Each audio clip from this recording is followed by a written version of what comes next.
Hello friends, और पिछले कई दिनों से भारत को तोड़ने की साजिश इंटरनेशनली की जा रही है। लंदन में भारत के एम्बेसी पर अटैक हुआ, इंडिया कॉन्सुलेशन पर, अमेरिका में, ऑस्ट्रेलिया में कुछ एमपी पार्लियामेंट के बाहर खालिस्तान को सपोर्ट जताया, यानी पूरी जोर लगा रही है। ब्रेक इंडिया मूवमेंट इंटरनेशनल बन गया है। लेकिन क्या आपको लगता है कि खालिस्तान डिमांड जायज़ है? और क्या Khalistan as a country survive कर पाएगी? और क्या भारत का सेकेंड पार्टीशन हो सकता है? ये पॉसिबल है? तो चलिए जानते हैं। अध्याय 1, ये हो क्या रहा है। सबसे पहले हम समझते हैं कि पंजाब में और देश के बाहर हो क्या रहा है, और पुलिस और गवर्नमेंट इस इंसान यानी अमृतपाल सिंह को पकड़ना क्यों चाहती है। फ्रेंड्स, ये है अमृतपाल सिंह। अगर सीधी भाषा में समझी जाए तो ये 6 महीने पहले दुबई में रहते थे, लेकिन ये अक्टूबर 2020 में भारत में आए और अचानक से उनके हजारों में फॉलोवर बढ़ने लगे, जो उनके लिए कुछ भी करने के लिए रेडी थे। और ये सब मिलकर पंजाब पुलिस को काफी परेशान करने लगे थे, और यहाँ तक कि वो अपने साथियों को जेल से छुड़ाने के लिए भी मामले में भी कामयाब हो गए थे। और अमृतपाल ने कहा कि वो अपनी पहचान एज अ इंडियन नहीं चाहते हैं, और वो कहीं पर भी ये बताते भी नहीं हैं, और वो ये फ्री खालिस्तान की डिमांड करते हैं। यहाँ तक ये भी वो कहने लगा है कि जैसे इंदिरा गांधी जी मूवमेंट को रोक नहीं पाई थी, वैसे ही मोदी जी भी ये मूवमेंट को रोक नहीं पाएंगे। और वो हमारे गृह मंत्री अमित शाह को भी टारगेट करते हुए उन्हें खुलेआम चैलेंज कर रहे थे।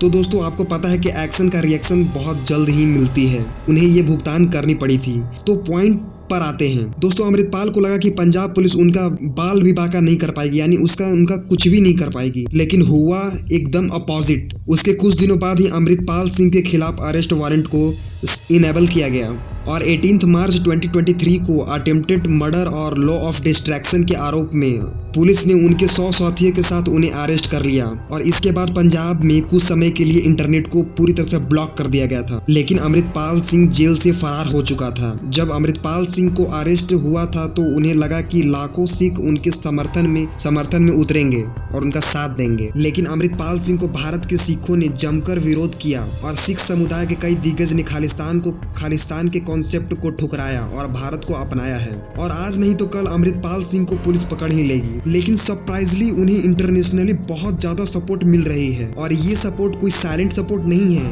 ये सपोर्ट एग्रेसिव सपोर्ट है, जहां भारत के एम्बेसीज पर अटैक की जा रही है, जिससे कि आप इस क्लिप के माध्यम से देख सकते हैं, जहां खालिस्तानी सपोर्टर इंडिया के हर एम्बेसी पर एग्रेसिवली तोड़-फोड़ मचा रहे हैं। लेकिन खालिस्तान को इतना इंटरनेशनली सपोर्ट कौन कर रहा है? तो बात करते हैं अध्याय 2 की। खालिस्तान की प्रेसिडेंट कौन है? ये है जगजीत सिंह चौहान, जो खुद को खालिस्तान के प्रेसिडेंट कहते हैं। और खालिस्तान को इंटरनेशनली सपोर्ट क्यों मिल रहा है, ये समझने के लिए हमें इनका काम को समझना होगा। जैसे 70s और 80s के समय में भारत के अंदर, पंजाब में अंदर खालिस्तान अंदर आतंकवादी गतिविधि बढ़ी और खालिस्तान डिमांड होने लगी थी, वैसे ही इन्होंने खालिस्तान की आज स्ट्रॉन्ग बनाने के लिए की है। 1971 में लंदन में मूव हो गए थे उन्हें पाकिस्तान के आर्मी चीफ याह्या खान ने इनवाइट किया और उन्हें प्रपोजल दिया कि उन्हें खालिस्तान को यहाँ पर स्टेबल करने में मदद करेंगे। और उन्होंने इसके लिए वहाँ के द न्यूयॉर्क टाइम के एक एड चलाकर पूरे सिख कम्युनिटी से पैसा भी कलेक्ट किया, ताकि वो खुद की खालिस्तान सरकार बना सके। और वो खालिस्तानी नेशनल काउंसिलेशन भी किया। उन्होंने खालिस्तानी पासपोर्ट और खालिस्तानी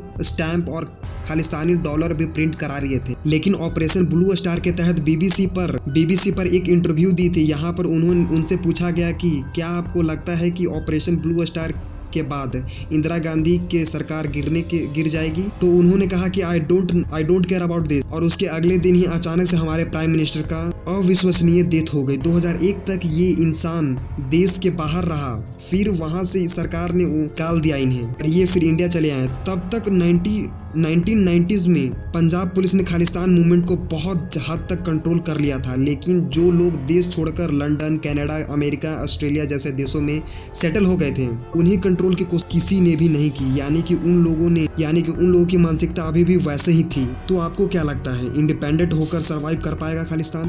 आप अपने विचार कमेंट में जरूर बताएं। Thanks for watching.